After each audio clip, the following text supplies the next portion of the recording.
Good morning, ladies and gentlemen, and welcome to Gran Tierra Energy's conference call for fourth quarter and year-end 2025 results. My name is Shannon, and I will be your coordinator for today. At this time, all participants are in a listen-only mode. Following the initial remarks, we will conduct a question-and-answer session for securities analysts and institutions. Instructions will be provided at that time for you to queue up for questions. I would like to remind everyone that this conference call is being webcast and recorded today, Wednesday, March 4th, 2026 at 11:00 a.m. Eastern Time. Today's discussion may include certain forward-looking information, oil and gas information, and non-GAAP financial measures.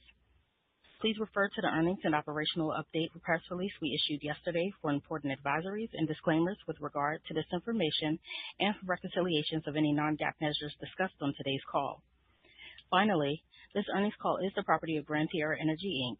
Any copying or rebroadcasting of this call is expressly forbidden without the written consent of Gran Tierra Energy. I will now turn the conference call over to Gary Guidry, President and Chief Executive Officer of Gran Tierra. Mr. Guidry, please go ahead. Thank you, Shannon. Good morning and welcome to Gran Tierra's fourth quarter and year-end 2025 results conference call. My name is Gary Guidry, Gran Tierra's President and Chief Executive Officer. And with me today are Ryan Ellson, our Executive Vice President and Chief Financial Officer, and Sebastien Morin, our Chief Operating Officer. Yesterday, we issued a press release that included detailed information about our fourth quarter and year-end 2025 results. In addition, Gran Tierra Energy's 2025 annual report on Form 10-K has been filed on EDGAR and is available on our website. Ryan and Sebastien will make a few brief comments, and we will then open the line for questions. I'll now turn the call over to Ryan to discuss our financial results. Thanks, Gary, and good morning, everyone. The company has recently successfully executed a bond exchange of our 9.5% senior secured amortizing notes due in 2029 with a participation rate of approximately 88%. Demonstrating high investor confidence in the company's strategy. Combined with our prepayment agreement and recent Simonette disposition, we are entering 2026 with a meaningfully enhanced liquidity position and a stronger balance sheet. Subsequent to year-end, we amended and expanded our existing prepayment agreement, adding up to $175 million of incremental capacity plus $25 million accordion, and was our primary source of liquidity to support the 2029 notes exchange. Concurrently, we terminated our Colombia credit facility, however, kept our 75 million Canadian facility in place. Importantly, this improved maturity profile and enhanced liquidity position allow us to shift from near-term refinancing considerations to disciplined, opportunistic debt reduction. With extended runway provided from the debt exchange, we can actively pursue bond buybacks at attractive discounts while continuing to allocate capital to the highest return development opportunities across the portfolio, accelerating deleveraging without sacrificing asset progression or long-term value creation. Additionally, we are very pleased to announce our entry into Azerbaijan, which we view as a compelling and a capital-efficient addition to our portfolio. Partnering with SOCAR provides an early, scaled entry into a stable and supportive jurisdiction with established infrastructure and a long production history. This opportunity aligns with our strategy of pursuing risk-mitigated growth in proven basins where our operating model and technical expertise can drive value. Given Azerbaijan's role in supplying energy to European markets, we see meaningful long-term strategic potential from this entry. From a hedging standpoint, we continue to layer in hedges to support cash flow stability in 2026. Oil volumes are approximately 50% hedged throughout the year using a mix of three-ways, collars, and puts with an average floor around $60, balancing downside protection with upside exposure. For gas, we have AECO swaps covering on average 14,200 GJs per day at approximately $2.77 per GJ for 2026. Our 12-month rolling program maintains disciplined coverage levels while preserving price upside. Turning now to our financial results for the year. During 2025, Gran Tierra realized a net loss of $193 million or $5.45 per share, which included non-cash ceiling test impairment losses of $136 million, compared to net income of $3.2 million or 10 cents per share in 2024. Gran Tierra's capital expenditures increased slightly by $8 million or 3% to $256 million compared to 2024 due to the higher number of wells drilled during the year in Colombia, Ecuador, and Canada.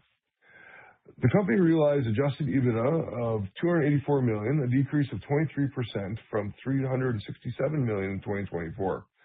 2025 funds flow from operations were $178 million or $5.02 per share compared to $225 million in 2024. Both these decreases were commensurate with the decrease in Brent oil price.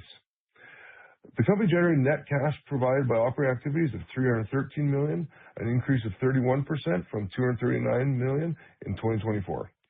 The company had $83 million in cash and cash equivalents as at December 31st, 2025, a decrease compared to a cash balance of $103 million as at December 31st, 2024. In addition, the company has its Canadian credit facility fully undrawn with a capacity of 75 million Canadian.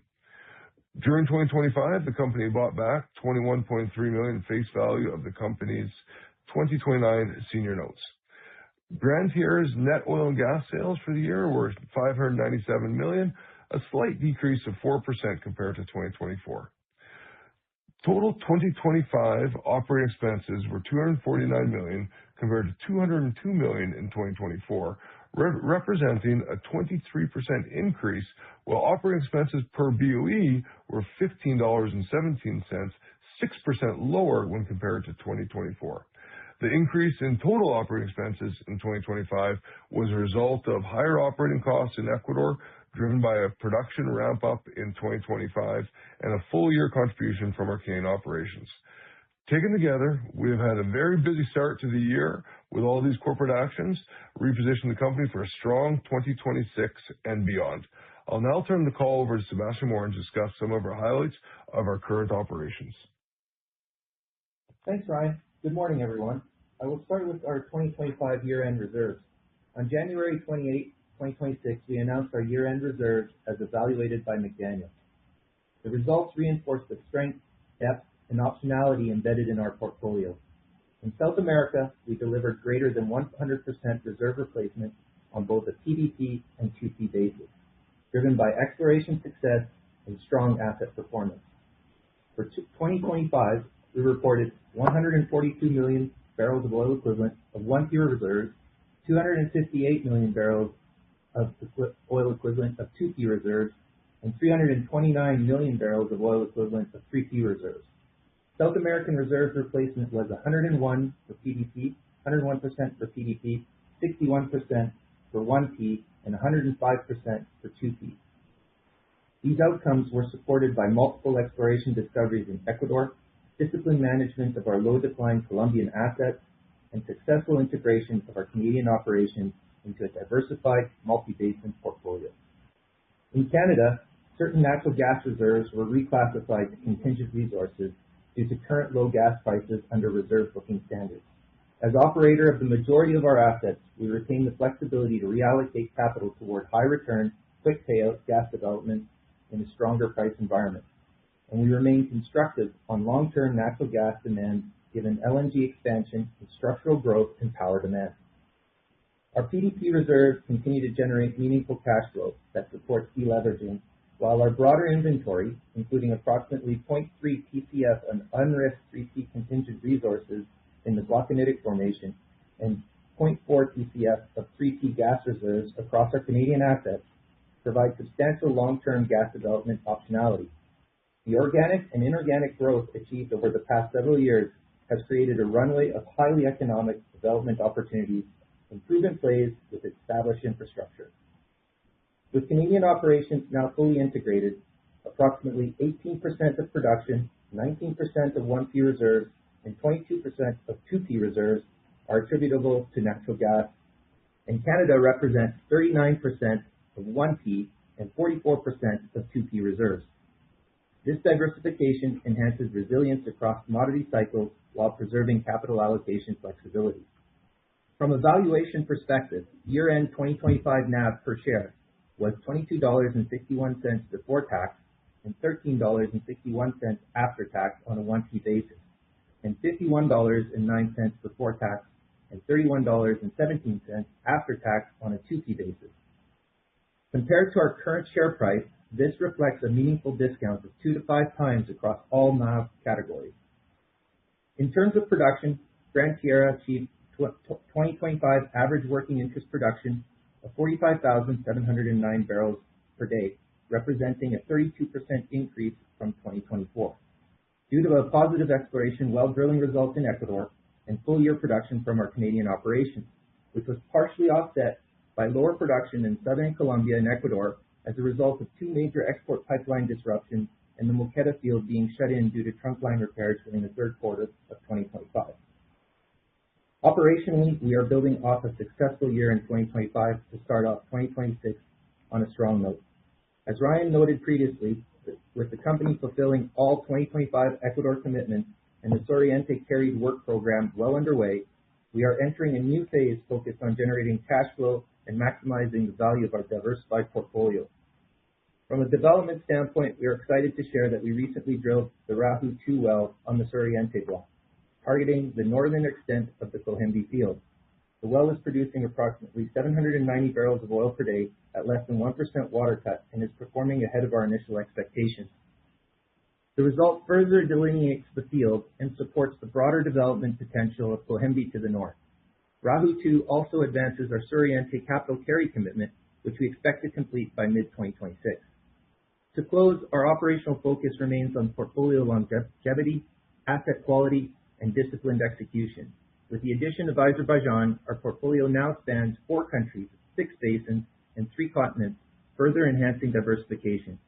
The company continues to be supported by a strong PDP foundation, meaningful 1P and 2P reserves, and a consistent track record of progressing resources from 2P to 1P and ultimately into producing assets. As we advance our operational and financial objectives, we remain steadfast in our commitment to safe, responsible operations and supporting the communities in which we work. With a stronger capital structure and a clear focus on free cash flow and debt reduction, we believe 2026 marks an important step in enhancing the long-term value of Gran Tierra. I will now turn the call back to the operator, and Gary, Ryan, and I will be happy to take questions. Operator, please go ahead. Thank you. Ladies and gentlemen, we will now conduct the question and answer session for securities analysts. If you have a question, please press the star key followed by 11 on your touch-tone phone. You will then hear an automated message advising your hand is raised. Your questions will be polled in the order they are received. Please ensure you lift the handset if you're using a speakerphone before pressing any keys. One moment, please, for your first question.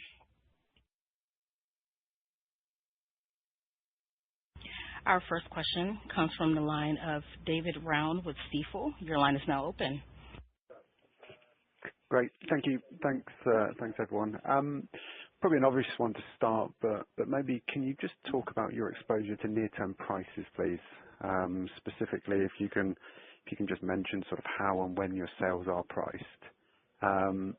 Secondly, a bit of a follow-on. I appreciate this is all new, but I mean, I see your CapEx guidance is the same in your base case and your high case, but that's up to $75. So I'm wondering, $80 plus, does that change? At what point does your thinking around capital allocation change? And a third one, just on Azerbaijan, please, if you wouldn't mind just sort of giving us an idea on potential capital allocation there, please. Thank you. Great. Thanks, David. Yeah, with respect to pricing, you're right, it is fairly new. And the way our pricing works is we're paid in Colombia, we're paid just on the monthly average Brent price. And in Ecuador, we're paid at M-1, which is really the month of lifting. We get paid the prior month pricing is how we get as far as the pricing. And in Canada, we're paying on the average of WTI for the month. And so right now, just for sensitivities, we do have a sensitivity in our corporate deck. If you look at the low case, mid case and high case. You're right that at the $75 high case, we're generating, it's about $130 million of free cash flow, and capital expenditures are relatively flat. They're the same across all categories. And I think right now it's too early to say what we do with the additional funds, but our capital program for 2026 is pretty well set.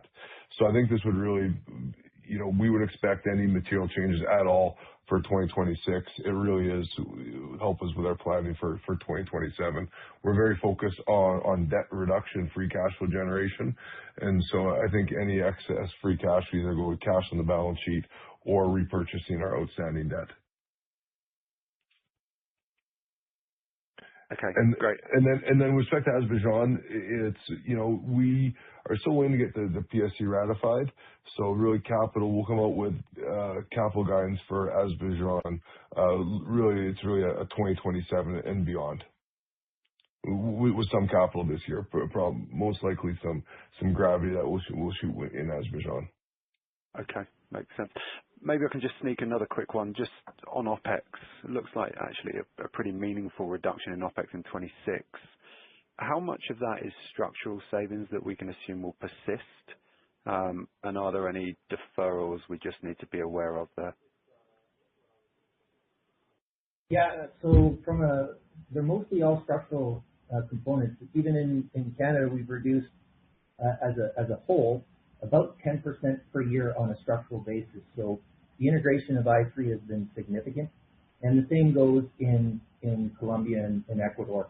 And a lot of that is moving from our diesel to gas to power as we develop the field in Ecuador. Brilliant. Thank you. Thank you.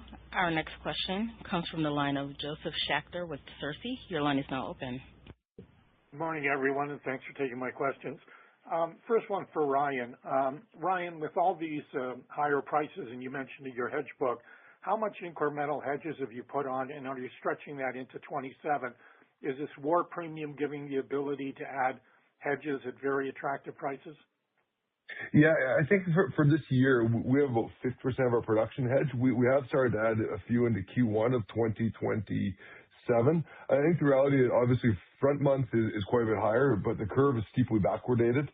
And so, but we are continuing to look at hedges for, latter half of the year, but more so into next year. Like I said, we're about 50% hedged already this year. We may do some shorter term options, take advantage of it, get above that 50%, probably through puts over the next couple of months. But that really is about it. Again, with the curve so steeply backwardated. Okay. Next one, the disruption on the pipelines in the south for Colombia, and then the recent announcements of the Americans being involved with the Ecuadorian military. Is there any concern about Ecuador production, and has there been a recovery from the pipeline disruptions in southern Colombia? Yeah, thanks, Joseph. I think the answer to that is there's no disruption in Ecuador. We're currently starting our water injection pilot test. We are working with the government to tie into the OSLA pipeline going forward. And with the border disruption, the border being closed between Colombia and Ecuador, we have multiple ways to export our crude from Colombia, and so now it's all being exported directly from Colombia as opposed through the OTA and the SOTE lines. And so no disruption to production or exports. It's just different routing. So has production come up materially? What would production be now versus what it was during Q4?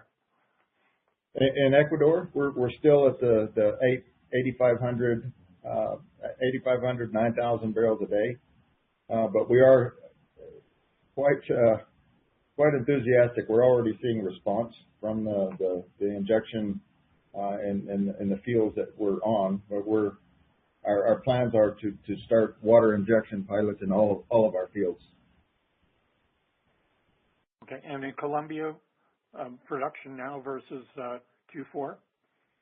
Yeah, Joseph, it's pretty much flat. So as we manage the water flood at Costayaco and Moqueta, and We're doing some optimizations on both the water floods, and Moquetta's actually back up over 1,100 barrels a day. So, we're essentially flat for Q4 to Q1 now. Okay, super. Thanks for answering my questions. Thank you. Our next question comes from the line of Rob Mann with the RBC Capital Markets. Your line is now open. Hey, morning, guys. Thanks for taking my questions. My first one just surrounds the Simonette disposition in the context of your production guidance for this year. It sounds like operations are trending positively so far, but would you anticipate a small change to your production guidance range upon deal close, or look to maintain your current guidance? Yeah, well, it is. We will revise our guidance once we've closed that transaction, which will happen here over the next week or two going forward. And so it's not material, but it is an effective date of January 1st, 2026. Okay, great. Thanks, Harry. Just one more for me, if I could. Can you just remind us of your activity in the Clearwater this year, and is there any potential to accelerate or expand the program there just following the Simonette disposition, the planned activity there? Thanks. Yeah, so right now we're doing some more core work studies, essentially cost optimization studies for when we go to full field development. And to your point, we have an existing pad with room for up to 4 to 6 wells. So that's all in the planning stages that we can pull off of the shelf if we need to. Great. Thanks, guys. Thank you. Our next question comes from the line of Alejandra Andrade with JP Morgan. Your line is now open. Hi, how are you? You mentioned debt reduction. I was wondering what would be your target in terms of debt reduction, and when do you think it's feasible to achieve that? Thank you. Yeah, longer term, we're targeting net debt to EBITDA of 1x, and we're targeting that for 2028. Yeah, obviously contingent on pricing, and pricing like today, that accelerates quite quickly. Great, thank you. Thanks. Thank you. Our next question comes from the line of Chris DeChario with BTIG. Your line is now open. Yeah, hi, good morning. Just, I guess, a couple of follow-up questions on topics that have already been asked. On the hedging program, you mentioned, I think, an average floor price of $60. Just what's the average ceiling price now that we have prices, at least in the near term, where they are? I guess my first question. Yeah, about $74 is the ceiling. Okay, thank you.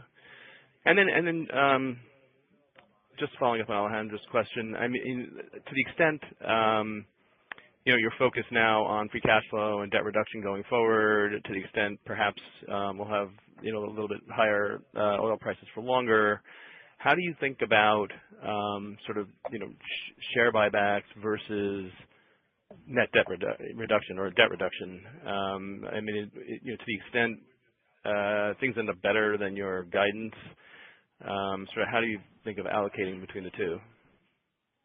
Yeah, it's a good question. I think if you look at where the bonds yield right now, we're very focused on debt reduction, and our first choice would be to repurchase outstanding debt.